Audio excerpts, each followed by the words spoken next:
So I'm Assistant Professor Harry Wingo at the National Defense University, and it is my honor and pleasure to talk to Dr. Fletcher this morning. Kelly? Yeah, please, Kelly. Thank you. And what we just like to jump right in with a couple questions to cover. And but to break the ice, I like to ask those who are at the leadership level as you are, and it's kind of a fun question, I think. Are you on the comic book side? I'm a comic book fan. Okay. DC or Marvel Universe? Which one? So I am passionate only about Superman. That is my only. And I don't even know enough to know if he's DC or Marvel. Excellent. And so I'm Batman. And okay, that's good.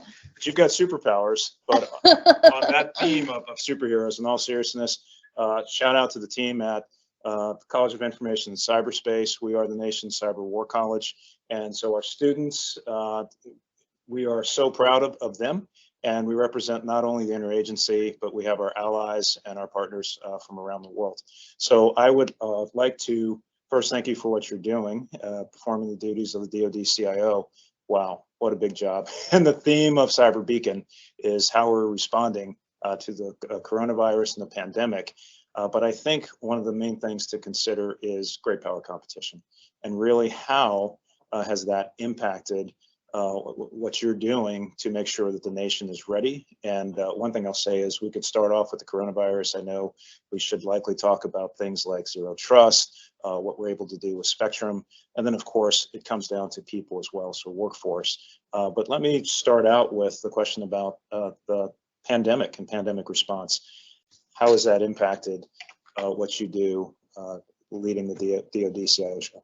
Absolutely. So, and I just want to foot stomp what you just said. Is I'm really honored to be speaking to the students here, and I know that you all are pretty advanced in your careers, and so I just want to say, man, going back and being a student is so hard, and I do not envy you. And also, what you're doing is incredibly important. You're going to have a lot of really, really exciting opportunities because of the time you're putting in right now. But I know it's a sacrifice, and I just want to acknowledge you for doing it. With respect to coronavirus, so this has been, I haven't enjoyed this pandemic. I know that's an unpopular view. No, I'm joking. But the one thing I will say is that I do think that we have really been able to use telework, the big pivot to telework, to drive some changes in IT. So the first thing I would say is I've experienced this, I think, as we all have, sort of on a very personal level. Am I going to work? Am I wearing suits? And then also, my immediate department, immediately within DoD CIO. But because of where I sit, I had the opportunity to experience this also as the entire DoD and also the federal government. What do we need to do to support this new posture? And so at the very beginning of the pandemic, Dana Deasy was the CIO, and the first thing that we did is we enabled Microsoft Teams through what we called CVR. And that was something that I honestly believe without the pressure of the pandemic, it would have taken years and years for us to get there. And it was in partnership with Microsoft, and folks loved it. So this was pretty visionary, I think, from a DoD CIO to drive the enablement of folks to use Teams at home, to be more productive at home in response to this. What we've done recently is this has become more of an enduring situation, is that we've actually taken the passion that folks had for CVR, and then we've transitioned it to rolling out Microsoft Office 365, and which is a more secure version of what we had at the very beginning of the pandemic. So it is Microsoft Office 365. We call it DoD 365 because it has some additional security. And that security actually is some of our first steps to get to zero trust.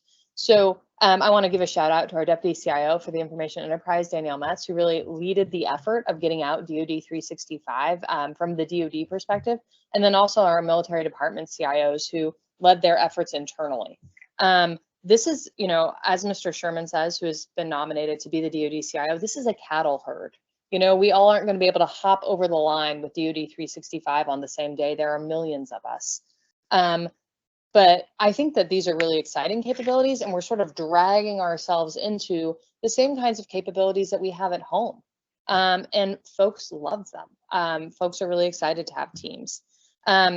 We have done this in a very agile way. So not all of the capabilities that you are going to have do you have today. So there's still some, it's a little bumpy here and there. Partnering with allies, sharing things with the interagency, those are places where you're going to see an increase in capability as time goes on. The other area that I'm really excited about partnering with Microsoft on in the DoD 365 domain is about licenses. So, you know, I'm an OSD employee.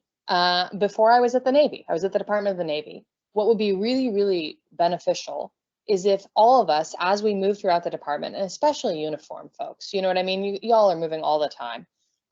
If you have one email that you can use that works wherever you are. So even if you're an Army guy who moves to Paycom, I love the idea of you being able to seamlessly transition, right? Where you don't have to call any help desks and everything just works. And I'll be honest with you, we are not there today, but I do believe DoD 365 is getting us on that path.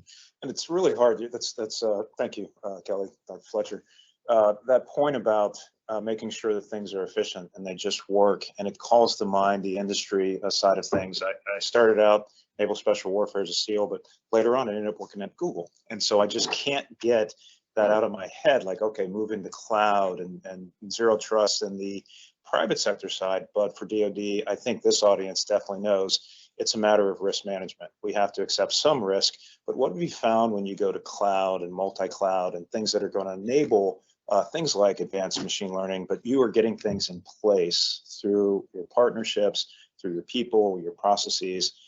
What's going on right now for that element of transformation so that you can do more, but also make sure that you're protecting what is of immense, it has to be protected, right? So I love this question and so I think that I spent a lot of time thinking about what is the role and responsibility of the DoD CIO, and that's appropriate because that is the job I'm doing right now.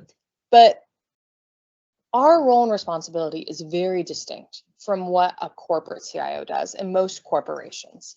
And so I think what I just talked about, moving to Microsoft Office 365 as an enterprise, right? Just a giant cattle herd of millions of people, super beneficial, very, very helpful in responding to the pandemic. And also, when I think about the things that are most important that we do here at DoD CIO, it really involves protecting our most critical data. It involves addressing the most critical vulnerabilities, so technical vulnerabilities. And that's outside of sort of traditional IT and cyber.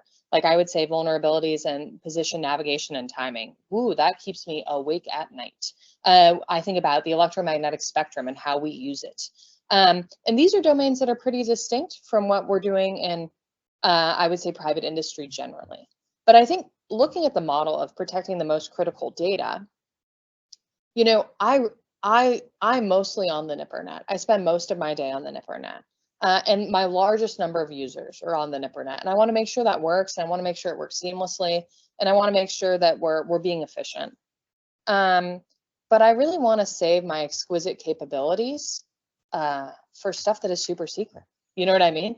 And so part of what we're doing as we're rolling out Zero Trust is we're taking a very moderated risk approach. So on the unclassified side, we are moving into commercial cloud and there are certain standards, but we are moving to commercial cloud across the board, actually. So we're very serious about having cloud services that are at every classification level with cross domains. That is something that is absolutely, we are going to see that in the very near term.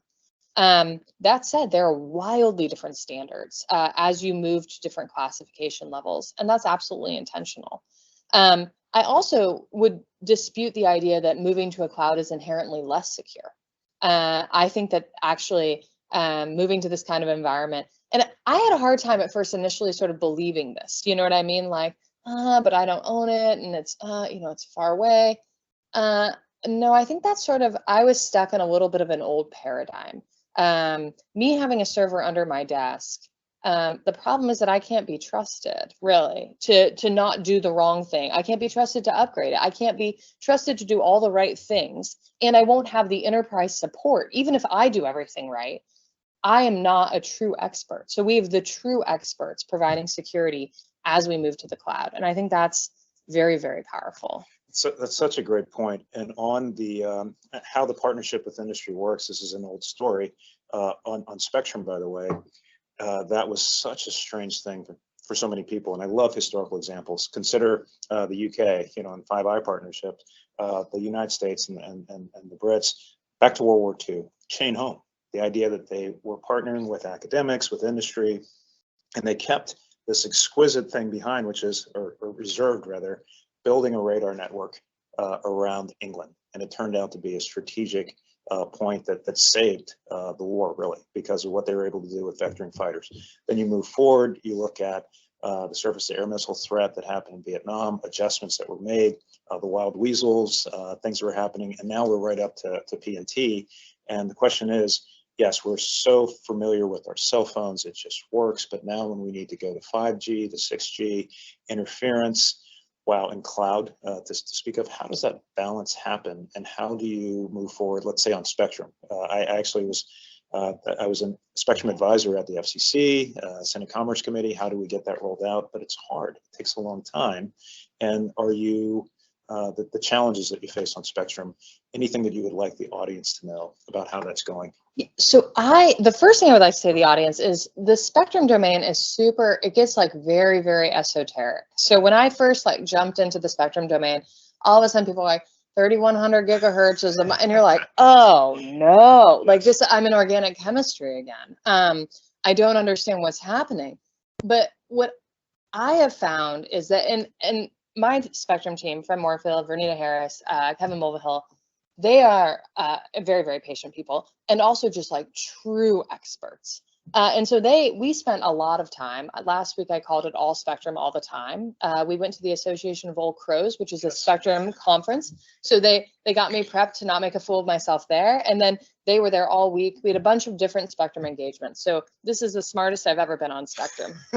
But what I will say is, don't be afraid of Spectrum. I definitely just tried to like not look at it with my brain for a while. Don't do that. It's actually very understandable, and also it's incredibly important. So the key things I would say are, I think some folks want to frame the conversation as national security versus national economic value, and I dispute that those are the buckets. I don't think that we are in a place of disagreement. So, and the reason people do that is because 5G requires spectrum, and DoD is using that spectrum right now. And so historically, I do think there has been this push and pull where industry says, hey, I want to use this spectrum to roll out a commercial capability.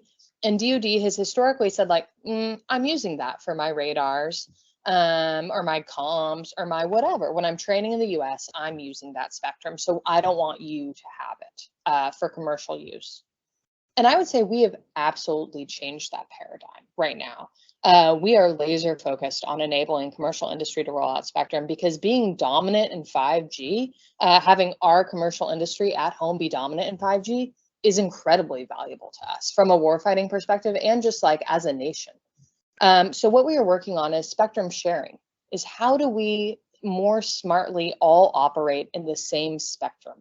And part of that is technology, right? So part of that is we need the right technologies to enable spectrum sharing. But I actually got to sit in at a roundtable that the Deputy Secretary hosted with a bunch of spectrum industry folks, just folks where that's their main focus. And what they kept saying over and over again that really resonated with me is, this is not a technology problem. This is mostly an incentive problem. This is a regulatory problem. And so what we have to do is get the incentive structure right, where I'm incentivized to share with you and you're incentivized to share with others, and we can make the best use of the spectrum that we have. So spectrum sharing is a place where I think we are going to be talking about it for probably a decade, and there's going to be tons of movement in that domain. The other thing in the sort of spectrum and 5G domain is that I am really excited about how we are rolling out 5G at bases now. So I like, as a citizen, right, I'm a huge, we're all using our smartphones, we're all walking around. But I'm excited about 5G, both like personally, and then I'm excited about what we're doing it to support the warfighter. So we're rolling it out on bases to see if we can share spectrum, to see how that works. We're also thinking about 5G as we think about how we get the right data to the right place at the right time. So I think 5G is going to fundamentally change how we make decisions and who makes what decision where. I'm really excited about it. That's excellent. And earlier, I know when we kicked off this morning, someone made a point about supply chain and the attacks, that some economists of all things thought, okay, if you're going after the Nazis, do we hit this plant or do we hit where they're making the steel for the tanks? And someone said ball bearings. And so this makes me think, if software is eating the world, chips are the teeth. So on supply chain and chips, wow, I know it's related. And something I'm seeing in your comments, thank you so much, Kelly, is that this is a whole of nation, whole of alliance effort. And so it's diplomacy, it's information, it's the military side, but also economics and partnerships with industry.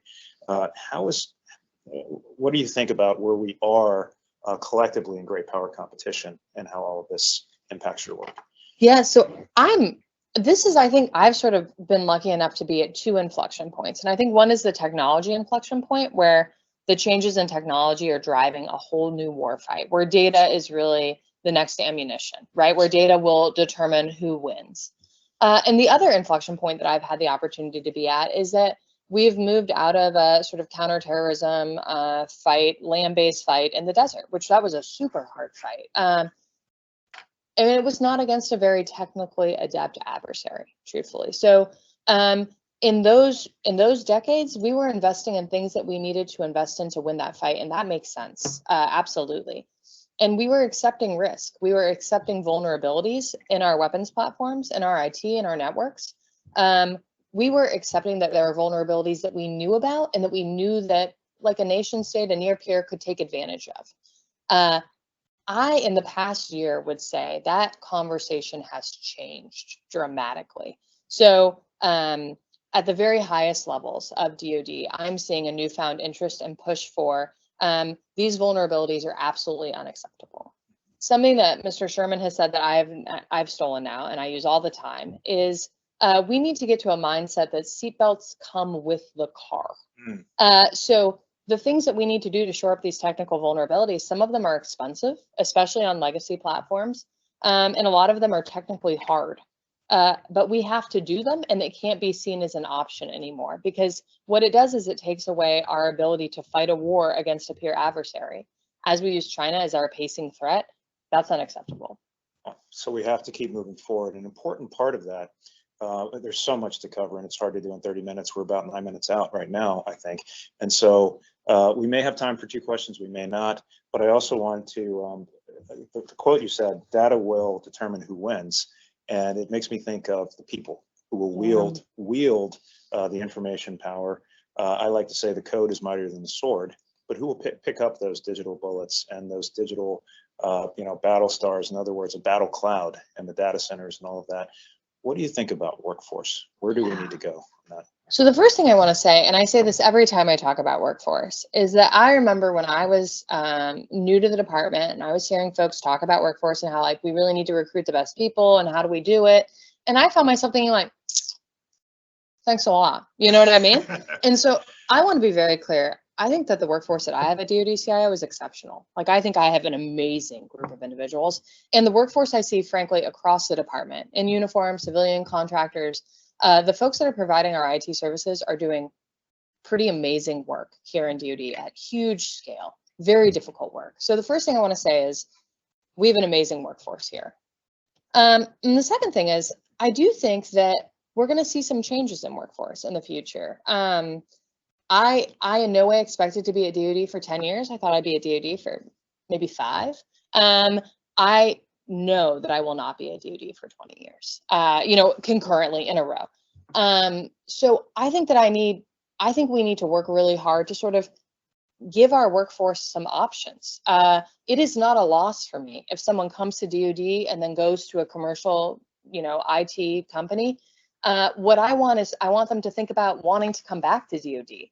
I want people to hop between DoD and the private sector and other parts of the federal government. I think that's incredibly valuable. I want to enable that, which isn't to say if you come in and you stay in for 30, that is honorable too. We just need more options. And so you said from being able to hop from the official federal team, then back into industry, maybe academia, and we need hoppers. And Grace Hopper comes to mind. I had to say that. So diversity and inclusion, and Admiral Hopper wow, just getting the chance to be part of the Mark I team that was working out of Boston. There's another team in Philly.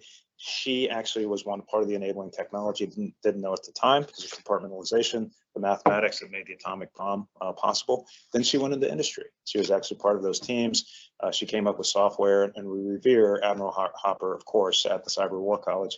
CIOs. We have at the CIC, we have a CIO leadership development program. We hope that we can get you over to talk. We're doing the next instance of that beginning early in the year, but we're just going to continue to grow that. CIO LDP, we have international fellows for that. So and all the alumni that are on, by the way, please, we're coming for you as guest speakers and get engaged. And we're so excited about that program. You mentioned Agile, DevSecOps. One of the things we're doing in our CIO LDP program is using a book, the Phoenix Program, which tells the story of how ITIL went into Agile, went into DevSecOps, and it's looking at a company that looks like General Motors, but saying how does a CIO that comes in under the fire of a crisis realize the right work to be doing? And you hit so many of those points during our talk. I know we have about 5 minutes left. I'll look at Tim. Do we have two of the top questions? If we could, and then while we're doing that, let me say I have to give you a coin. Wow. Yeah, thank you. There you go. And that is. I love this. This is a great coin. So we have NDU on the back, our university and General Plain, and we have Chancellor Lewis is our leader at the College of Information and Cyberspace. You can see the lamp of knowledge. And this is great. So thank you so much for what you do. It was really my pleasure. Thank you. Of course. I mean, this is such an important program. Absolutely. It really is.